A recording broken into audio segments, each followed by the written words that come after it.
مرتا ہے، سرکار کے غلام ہیں وہ مرتے نہیں ہیں، ان کی روح تو اس لیے قبض ہوتی ہے کہ وہ تو سرکار اپنی کرام صلی اللہ علیہ وسلم کی زیارت کے لیے تڑپ رہے ہوتے ہیں۔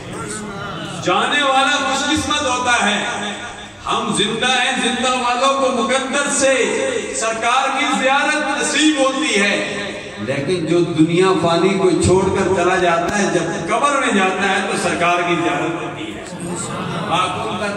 فی حق حاضر رجل، سرکار نے فرمایا کہ پوچھا جاتا ہے کہ ہستی کے بارے میں تو کیا کہا کرتا تھا، ماضی استمراری ہے کہ تو کیا کہا کرتا تھا۔ جو سرکار کا دیوانہ ہوگا وہ تو کہے گا بلغت خدا بکمالہ کشفت دجا بجمالہ حسنت جمیع خصالہ صلو علیہ وآلہ۔ یہ تو وہی اللہ کے پیارے حبیب ہیں جن کا نام سن کے میں انگوٹھے چوم کی آنکھوں پہ لگا دیا۔ یہ وہ وہی سرکار ہے جن کا نام سن کر میں صلاۃ و سلام کے نذرانے پیش کیا کرتا تھا، وہ تو خوشی سے جھومنے لگے گا اور سرکار کی خدمت میں مصطفیٰ جان رحمت پہ لاکھوں سلام پڑھنا شروع کر دے گا۔ خوش ہے اس کے مصطفیٰ علیہ حضرت عظیم البرکت کے متعلق مشہور ہے کہ فرمایا کہ میری قبر اتنی گہری کھودنا کہ میں کھڑا ہو سکوں۔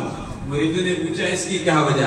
فرمایا اس لیے کہ قبر میں حدیث پاک میں پڑھا ہے کہ سرکار آئیں گے، فرمایا سرکار آئیں تو میں بیٹھا رہوں، یہ میرا ضمیر برداشت نہیں کرتا، فرمایا سرکار آ جائیں تو میں کھڑے ہو کر مصطفیٰ جان رحمت پہ لاکھوں سلام پڑھنا شروع کر دوں گا۔